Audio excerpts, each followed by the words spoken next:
Good. Okay, looks like we are in finally. Great. Hi, hello, welcome to our new lesson. Finally we are on, we are streaming, and we are ready to start. So, as usual, we do the revision first. We do the revision of lesson number 10, and then we go to lesson number 11 and cover the new topic, so some new material for you and some previous material revision for you. So, as usual, revision starts as a very active practice. You need to repeat with me, repeat every phrase, try to repeat the questions with me as well, together, in all the rules for us to repeat, to revise, to get through together. So, let's go. The last topic we were covering was the topic to have.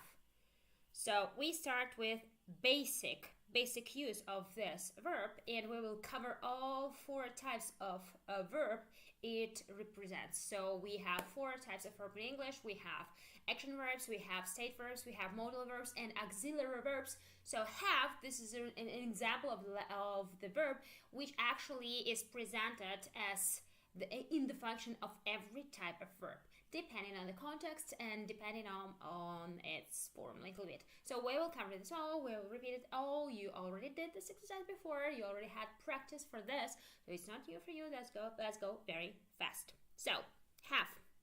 The verb have. I have a cat. I have got a cat. I don't have time. I haven't got a car. Do you have my address? Have you got a ticket for the train? They have crash landed at the experimental station. She has adopted children. We have many issues with him. We don't have many issues with him. Do we have many issues with him? He has $50 in his wallet. He doesn't have $50 in his wallet. Does he have $50 in his wallet? Yes, no? So, Henry's apartment has a big balcony. How do you think? Does he have a great view of the city? He lives on the 18th floor, so he has a great view of the city. So, great panorama of the city. So, in given examples, have and have got means the same thing. We normally use either one, but has got, it's more informal way of communication. When have means possession, it is considered as a state and never used in continuous. Have you got green eyes the same as me? Yes, I have got the same eyes the same as you. This green eyes the same as you. Or no, I haven't got green eyes the same as you. So, if you have, you say have. Yeah.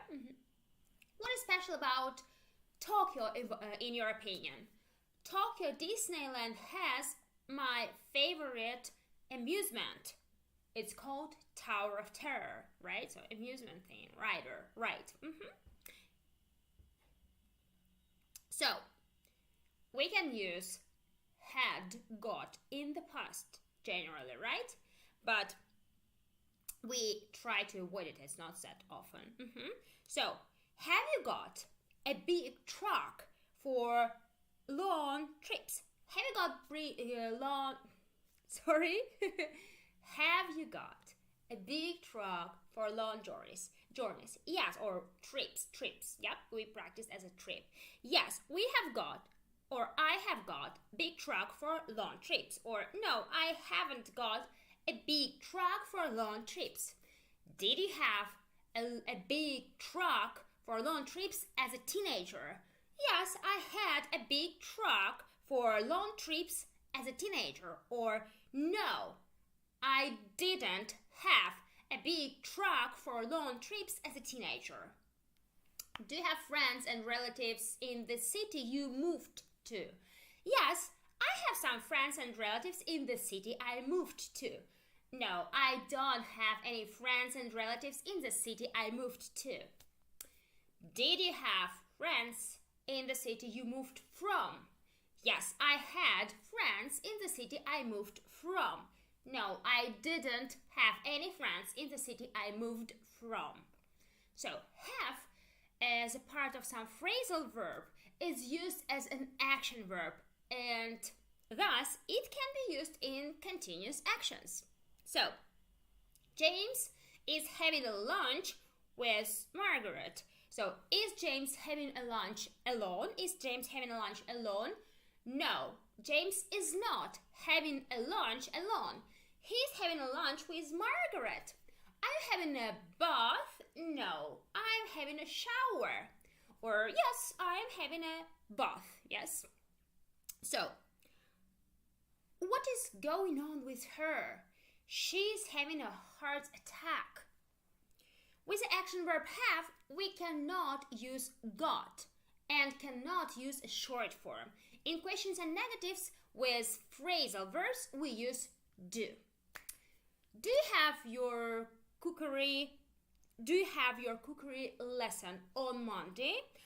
I have my cookery lesson tomorrow at 6 p.m. Tomorrow 6 p.m., not Monday, right? Did you have a good time at the party? Yes, I had a very good time at the party. No, I didn't have a good time at the party. Have as a modal verb is used with to and means obligation. Have to. I have to wear a shirt and a tie at work. Do you have to wear a shirt and a tie at work? Yes, I have to. I have to wear a shirt and a tie at work. At work. Do I have to finish my report by next Friday? Yes, you have to finish and pass your report by next Friday. No, you don't have to finish and pass your report by next Friday. Do we have to predict the outcome of given situation according to circumstances? Yes, you have to predict the outcome, like result of the situation, according to circumstances. No, you don't have to predict the situation according to circumstances. In France, you have to drive on the right. So, on the right side of the road, we mean, right? Do I have to drive on the left side of the road in France? No, you don't have to drive on the left side. You have to drive on the right. So, modal verb have to can be used in present, past, and future. Do we have to leave the lesson? No, you don't have to leave the lesson. Or yes, unfortunately, you have to leave the lesson. Did she have to come earlier yesterday? No, she didn't have to come earlier yesterday. Or yes, she had to come earlier yesterday. Will we have to study on weekend? No, you won't have to study on weekend. Or yes, you will have to study on weekend. So, employees have to attend all personal meetings. Yes, all meetings for the staff. So, do employees have to attend all personal meetings? Yes, employees have to attend all personal meetings. So, when I studied at university, I had to write a lot of papers. So, question. Did you have to write a lot of papers when you studied at university? Yes, I had to write a lot of papers when I studied at university. So, how about I have to arrive at work early every morning? Do I have to arrive at work early every morning? Yes, you have to arrive at work early every morning. So, yeah. Okay, so have is also used as auxiliary verb. So not only modal, active, and state verb, but also as auxiliary. So, I'm sorry. As auxiliary, we use it when we make with its help present perfect, past perfect, or future perfect. So when you talk about perfect tenses, we use it as auxiliary, like helping, assistant. Yes, I always call the auxiliary as assistant of some tense. So when you talk about simple, the do and does and did are auxiliaries, and will and shall are auxiliaries in present, past, and future simple. When you talk about the verb, the tenses like continuous type, present continuous, future continuous, past continuous, to be is auxiliary. When we talk about the auxiliaries for the perfect, this is actually the form of have in present, past, and in the future. So that's how we use have. Let's go with the rule. So do we use have in perfect tenses? Yes, we use have in perfect tenses. Have you ever been to New York? Yes, I have been to New York twice. No, I have never been to New York. Had you been to New York before visiting Africa? Yes, I had been to New York once before visiting Africa. Or no, I had not been to New York before visiting Africa. So, will you have gone to New York before fall? Yes, I will have gone to New York before fall. Or no, I will not have gone to New York before fall. So, have you ever suffered an accident? Or have you ever thought of doing something like this before? So, have gone, have been, suffer an accident. So, when we talk about have gone and have been, I will remind you, yes, that we mean have gone, we mean we traveled somewhere and never came back. And when we talk about have been, it means we visited some place and then we returned back. So afterwards we are here, or we are in a place we communicate from. I have been to New York, it means I'm here, I'm not in New York. But I have gone to New York, it means I left New York sometime before and I'm still there. Or probably not there, but not here as well. So that is the important thing about have been and have gone. Now we go to our new part of the lesson, new material part. So yeah, I'm just checking the signal. Yeah, it's going to be fine. I hope so. Yeah, I hope the quality will be fine. So we'll go with the material of lesson 11. And actually this is the lesson where we will talk about short forms and contractions. So, what are short forms and contractions? We usually use them a lot in everyday communication in English. So, when we talk about short forms, they are everywhere in our speech. So, when you say I am, but not I am, this is a contraction, or this is a short form. Or he does not, we say he doesn't. So, that's a short form.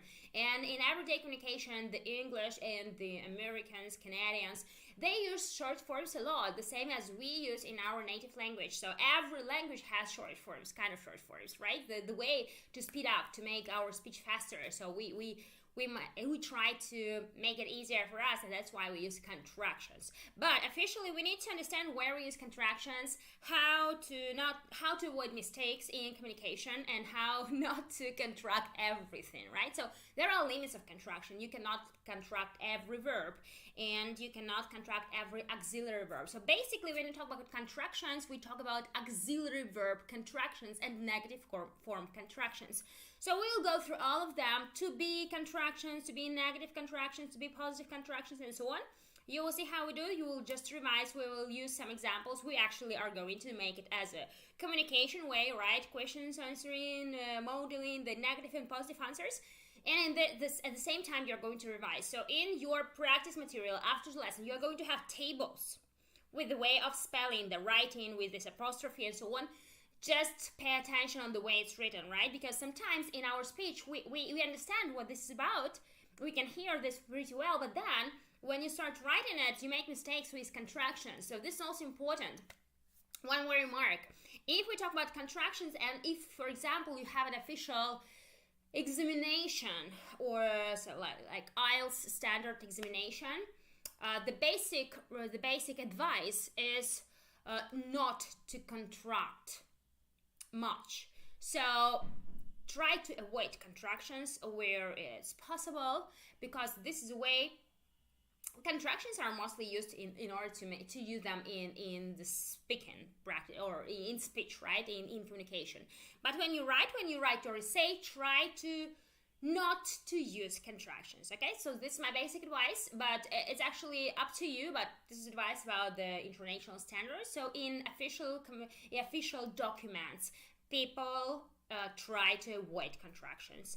The fewer contractions you have, the better for the official style. Okay, so official style is not about contractions, so that's why now we're going to work with the topic which is more about communication.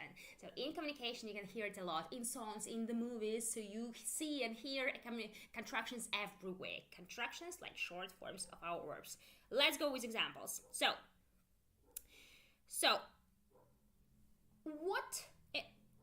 what are the contractions of to be in present? The contractions of to be in present are it's, we are, I'm, he isn't, they aren't, etc. Do we use the contractions for am not?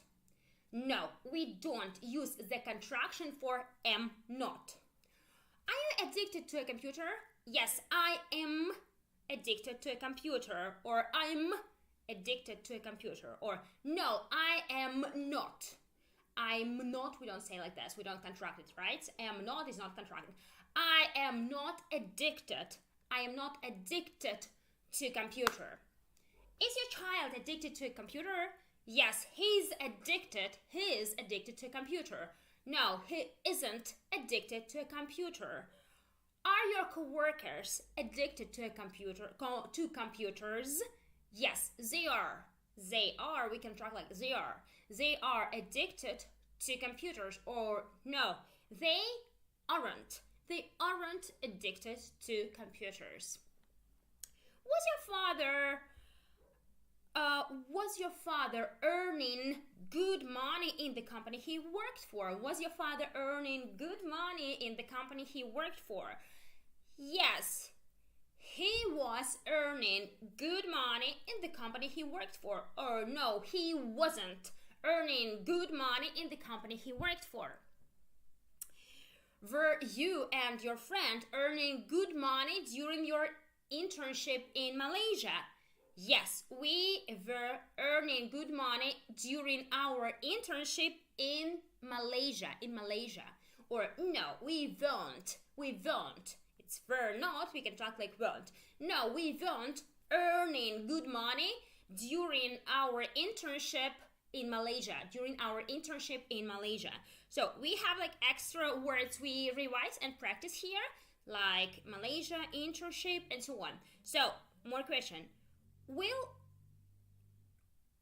you earn good money after your promotion at work? Yes, I will, or I shall, we say I'll earn good money after my promotion at work, right? I'll earn, or I'll be earning good money after my promotion at work. Or no, I'll not, or I will not, or the other way of contraction is I won't earn good money after my promotion at work. So again, I will or shall, we say like I'll not, or I will not, I shall not, we say I won't, I shan't. So we'll revise it later in the full table, right? You will see it in your practice task as a table. You will go through it and I will revise it for you. But now we go with examples, right? And I just explain you the versions. You can say I'll not earn good money after my promotion, or I won't, or I shan't. So the options are here possible because when we talk about I and will and shall about future, nowadays actually in different approaches in grammar, in very classical way of British grammar, we can say I shall. So if we say I shall not, we make it I shan't. Shall not is contracted like shan't. I shall not, it means I shan't. But if you talk about Canadian, Australian, if you talk about American English, basically they say I will. So then that's why I will not will be contracted like I won't. Will not together will be won't. I won't do this for you. Or I'll not. I'll not. You can contract it I will together, or like I'll not do this for you. Actually, this life hack which you can use if you don't know what to use, shall or will, if you don't know what person is expected from you, British version or American version. So if you want to kind of do the life hack like that and have no mistake, you can say I'll not do this for you. That will mean that I shall not can be constructed like I'll not, and I will not can be contracted like I'll not. So no mistake here. You can use like this, or you can say I won't, I shan't. Those are two versions of contraction. Shan't will be very British. Won't, that's like American, Canadian, Australian, and so on. So going on with more examples.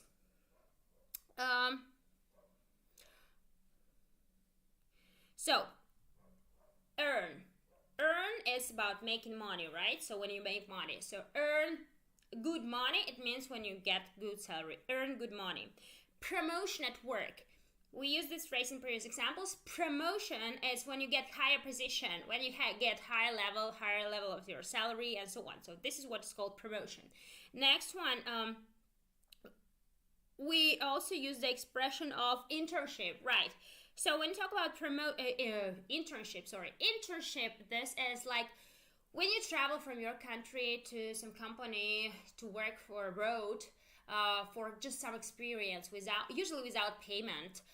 Sometimes it's with payment, but usually it's without payment. So big companies, when they hire people for long-term internship, they usually pay money. But when it's like 1 month or 2 weeks internship, sometimes people just give you opportunity to work for their company. They mostly spend time teaching you how to work. That's why they don't pay for this internship. So it all depends.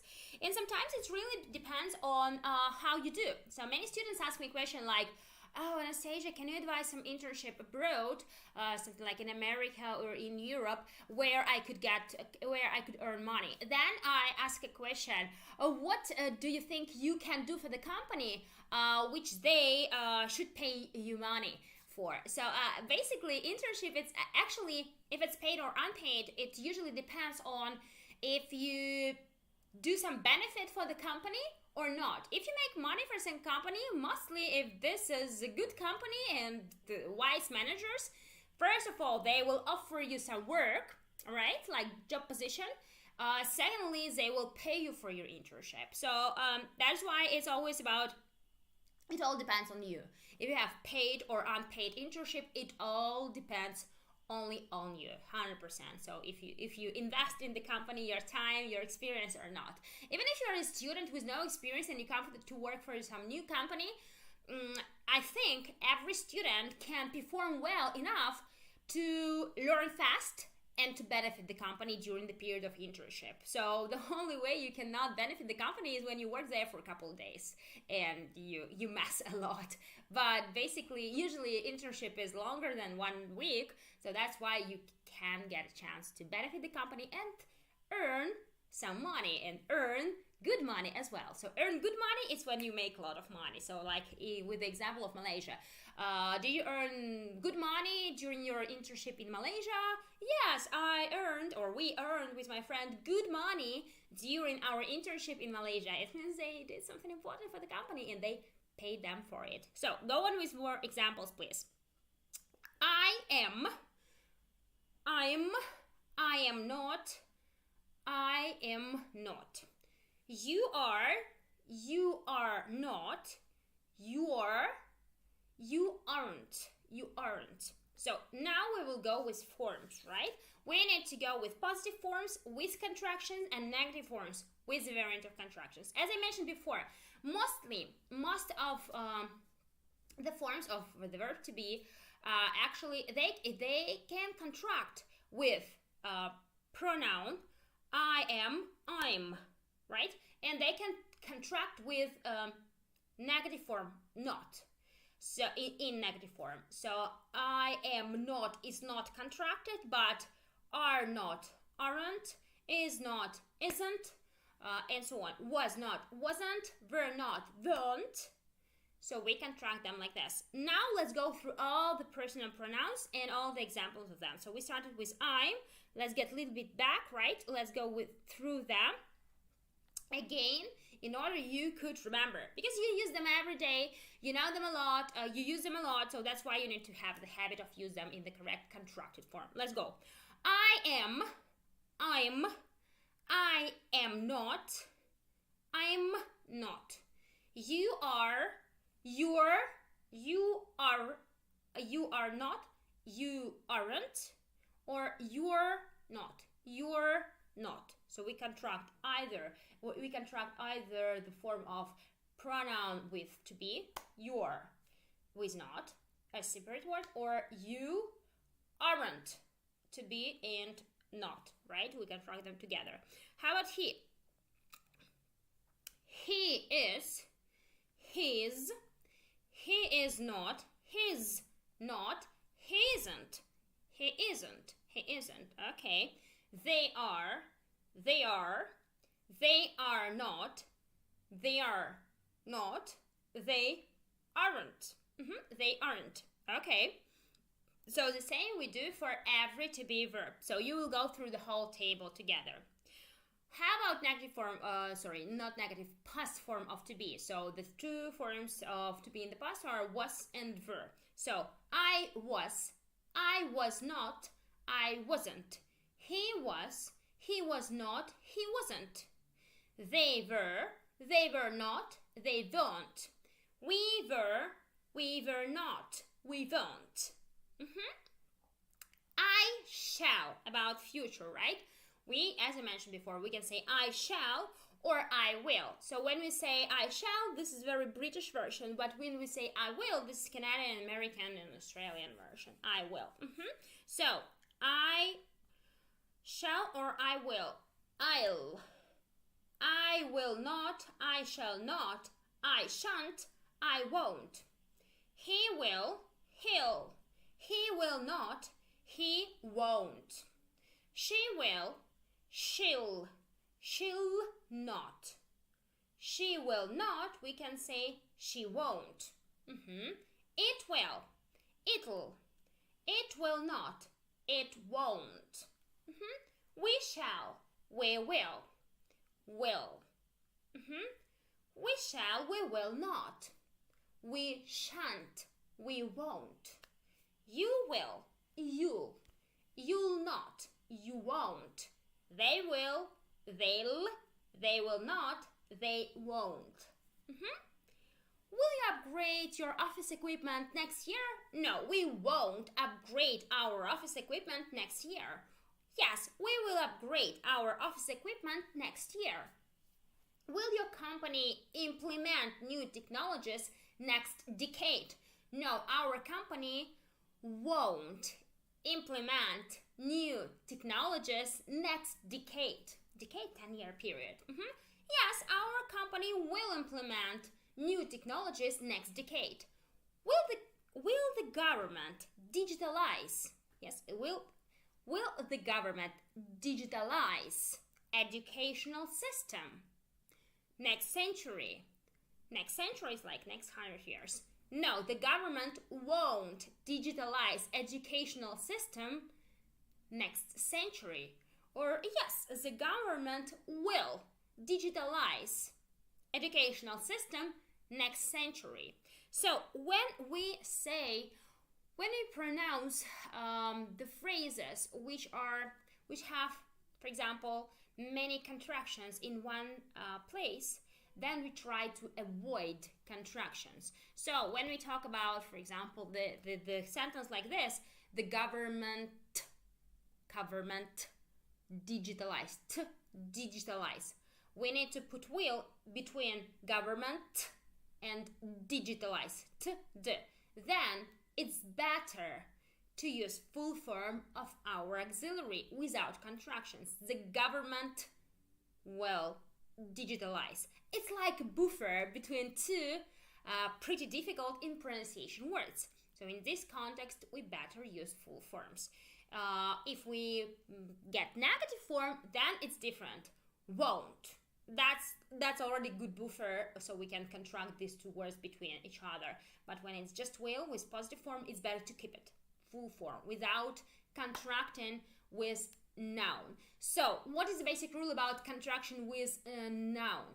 If it doesn't make your speech harder, something like mother'll come tomorrow, mother'll come tomorrow, okay, I can pronounce it pretty well, then you keep it, mother'll, or dog'll do this, he'll do this. If you can't pronounce like this, fine.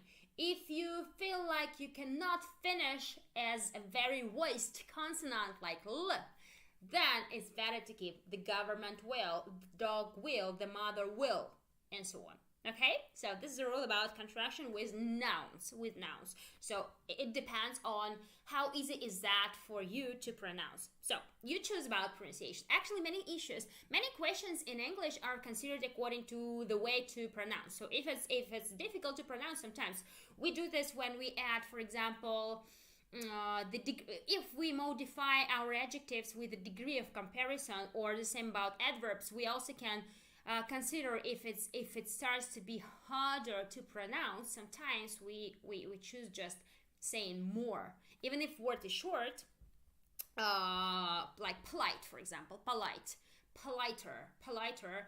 it's kind of politer. It sounds like not very easy to pronounce for some people, so sometimes you can just say it's more polite, and that's fine, though we use er for short words, basically.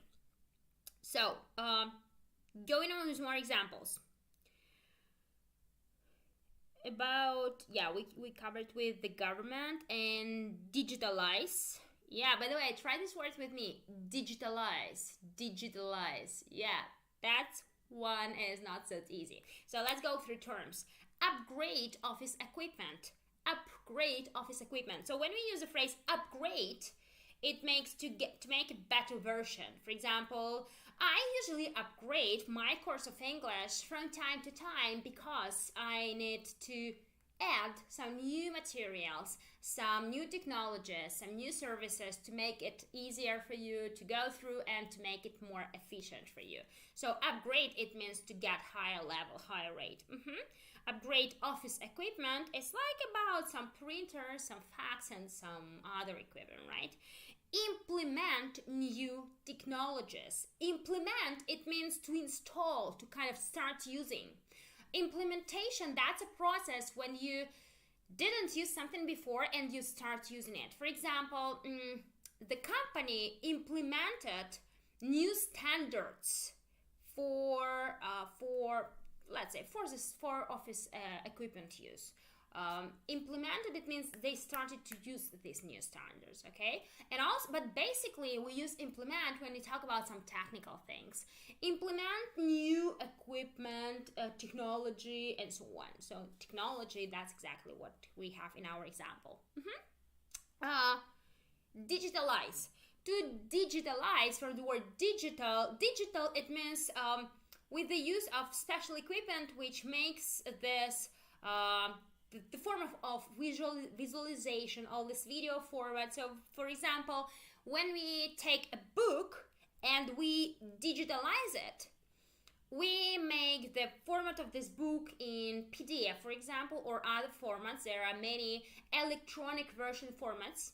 So when we digitalize the book, we can make a video version of the book. When we digitalize the book, when we can make audio format of the book. So that is what we call digitalize. Actually, I digitalize my course of English now, because I could give you just a book or workbook where you do some exercises, but now I do the lectures for you with the action you do with me together. So you listen, but you also speak with me. It means we digitalize the process of education. You could do the lesson in the classroom with me, but now many of you can do the lesson with me together from your house, location, or from your office, or from your favorite restaurant or cafe where you enjoy your coffee and do your English practice. And I hope the people around enjoy your perfect pronunciation with me together, okay? So that's the basic thing.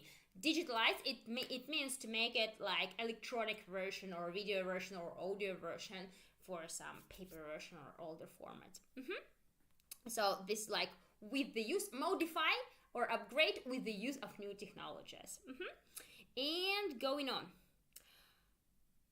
When we talk about the format of the phrase with have, especially when we use perfect tenses, when we say, for example, I have done, we use I've done as a contraction. So I have, we contract like I've. So recently we do this practice with I have. We tried not to contract before because we practice different form of our have, but now we will use it as a contraction. So I have not done will be contracted as I haven't done. You have done, you've done. You have not done, you haven't done. Just repeat it with me, okay? Go with me. Again, I have done, I've done. I have not done, I haven't done. You have done, you've done. You have not done, you haven't done. Okay, she has done, she's done. She has not done, she hasn't done. Okay, we have done, we've done. We have not done, we haven't done. I had done, I'd done. I had not done, I hadn't done. You had done, you'd done. You had not done, you hadn't done. She had done, she'd done. She had not done, she hadn't done. We had done, we'd done. We had not done, we hadn't done. So compare please with some more form. How about would, which is contracted like d as well? It actually sounds different. Many people ask like, oh, when we use contraction for had and when we use the contraction of would, it sounds the same way.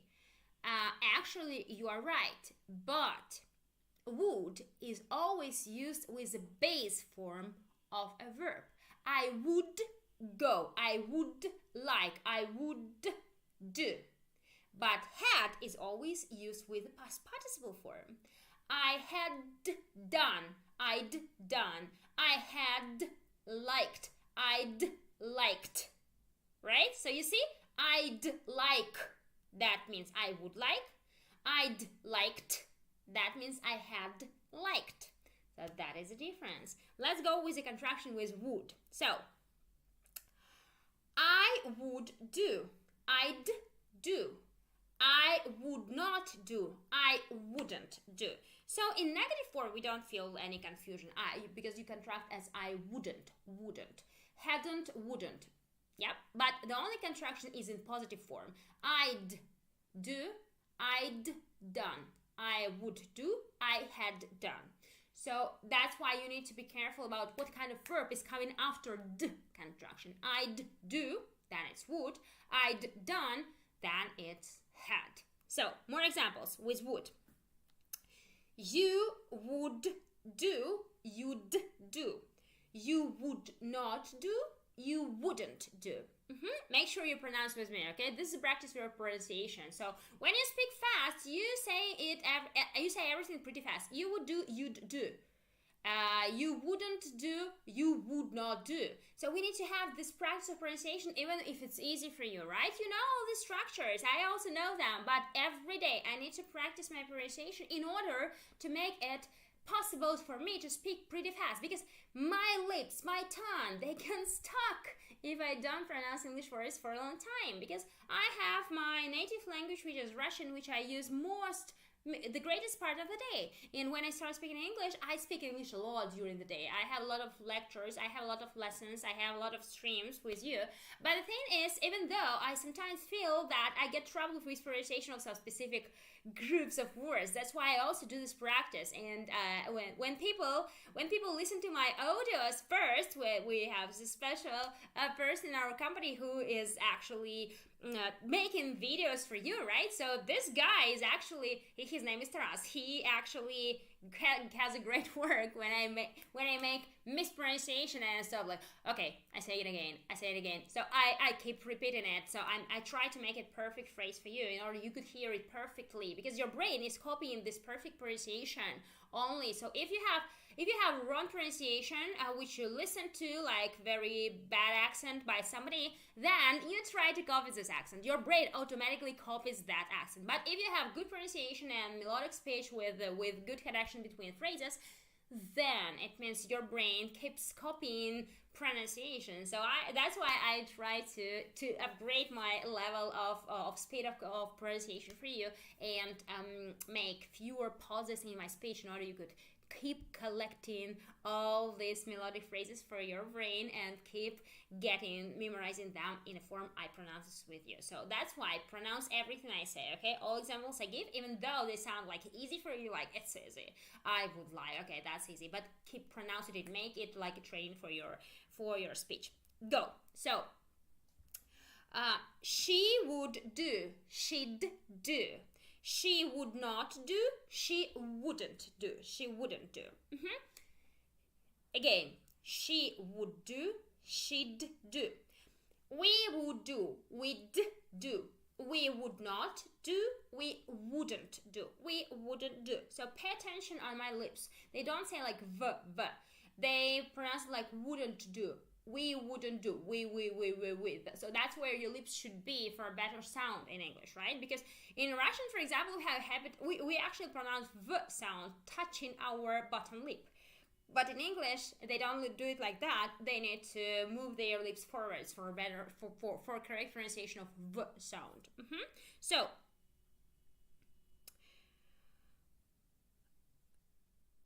yes.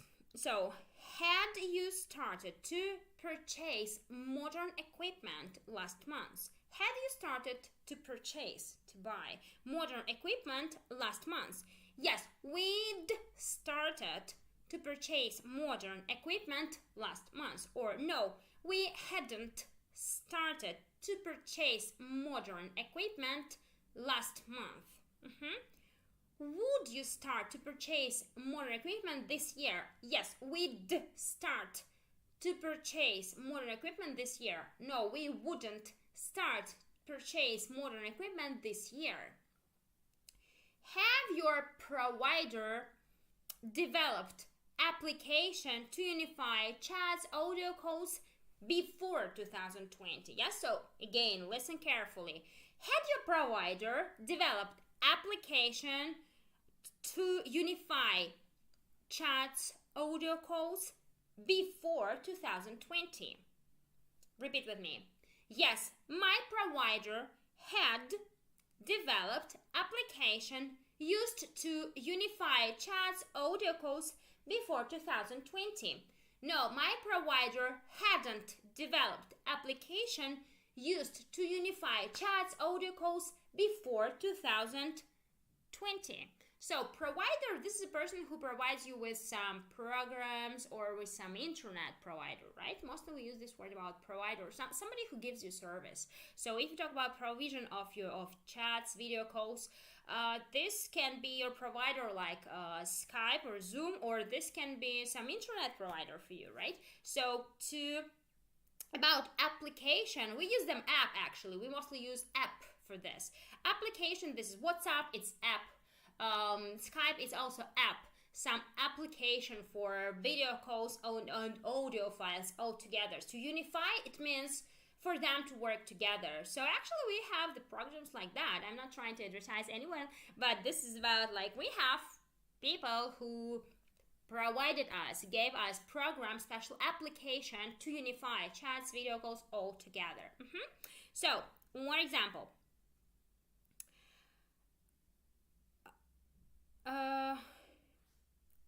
will go, okay, would your provider develop unified application, would your provider develop application used to unify chats, audio calls if necessary? Yes, my provider would develop, or my provider develop, not developed, like had developed, would develop application used to unify video calls, chats, if necessary. In negative, we will say, no, my provider wouldn't develop application used to unify calls, video chats, audios all together if necessary. If you say wouldn't develop, you mean he wouldn't do this if necessary. He doesn't care this. So would develop, wouldn't develop, that's negative form, or had developed, had not developed, hadn't developed. Would develop, had developed. That's a positive form. Wouldn't develop, hadn't developed. So here it's very important how you pronounce the end of your word develop. If you speak it as a past participle, then this means you use had with it. If you use it as a base form, then you use would, and you talk about possibility of something. So that's the basic difference about future in the past, and also we use it in conditional sentences as well. We use would plus base form of verb for conditionals, and had plus past participle, we use it as past perfect. So we revised this tense before, you remember how to use it, that's why we just revise it in the context of contractions. So let's go with more examples. We still have a couple of them.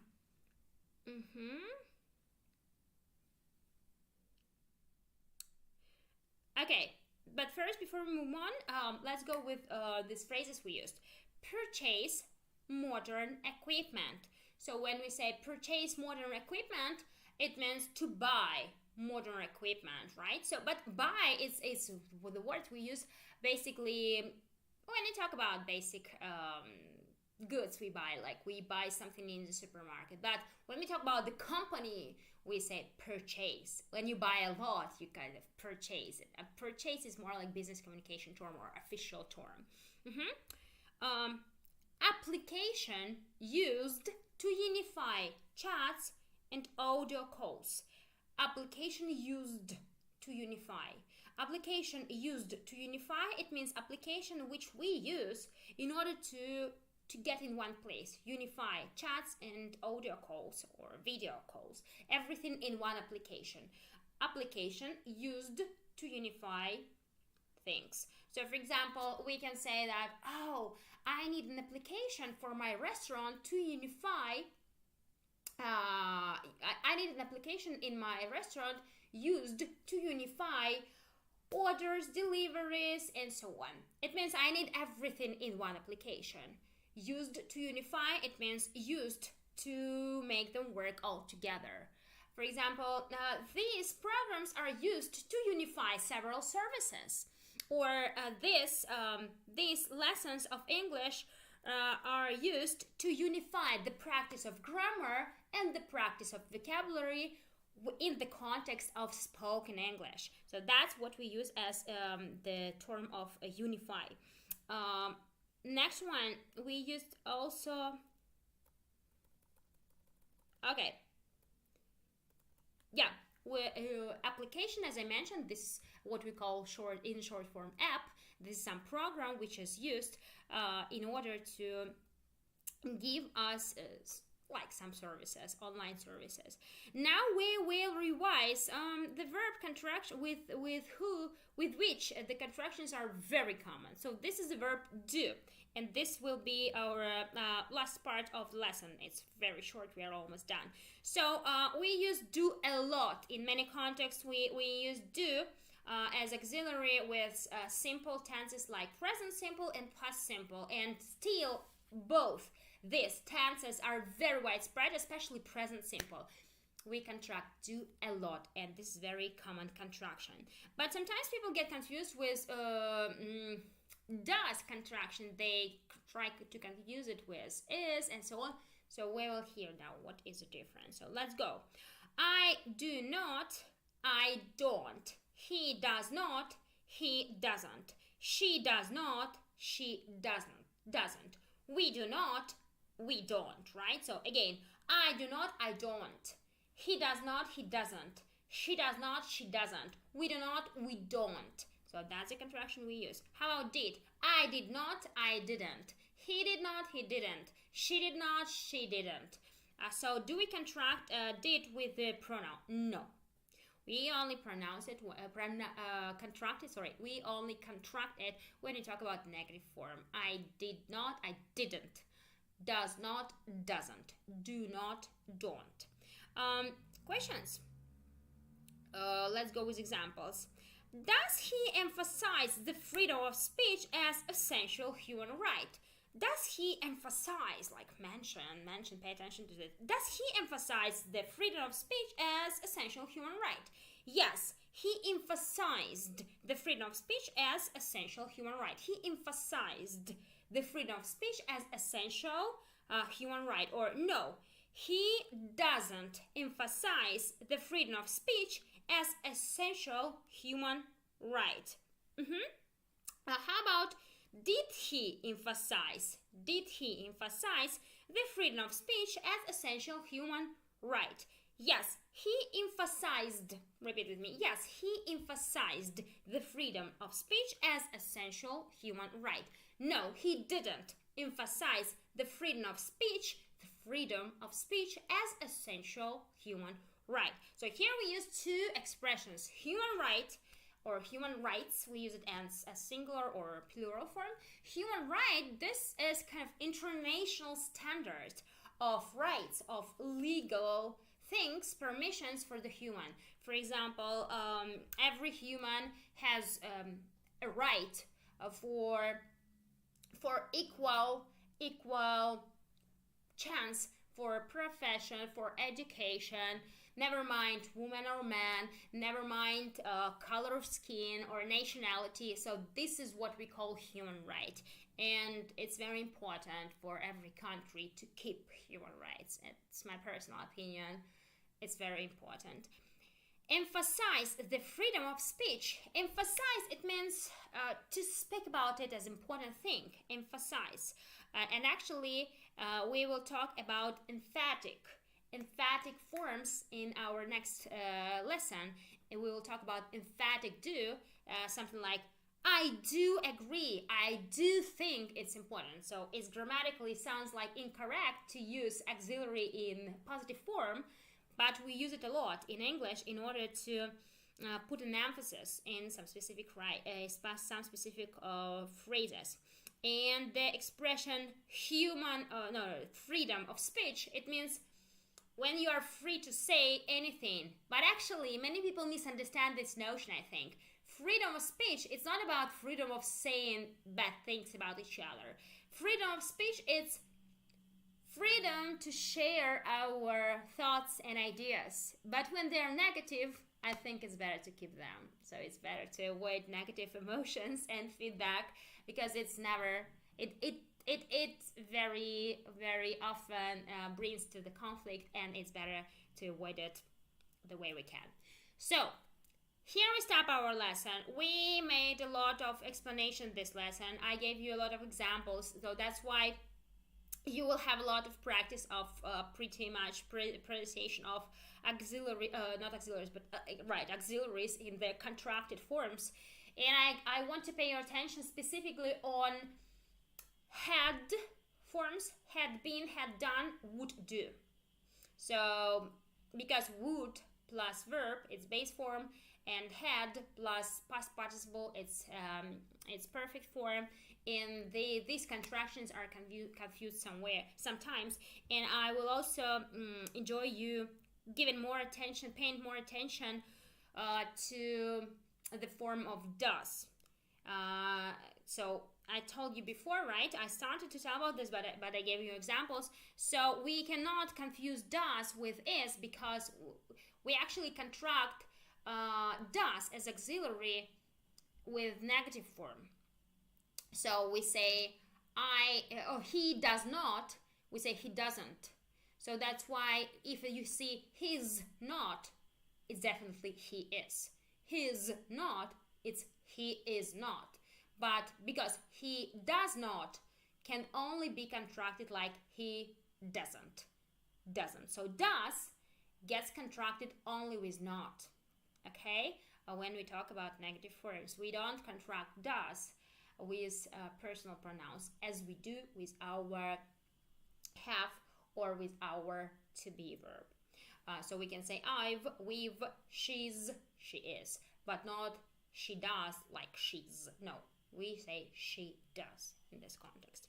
Here we are done for today for this lesson with our contractions and short forms of our verb. I really hope you know all this topic and this was just revision for you, but pay attention on our terms and expressions we used, talking about like global troubles which are possible in the world.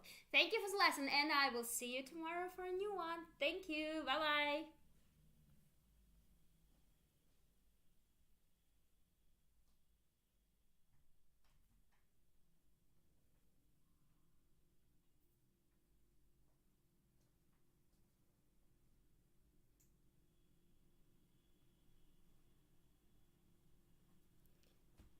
Вставание по сигналу мощнейшее.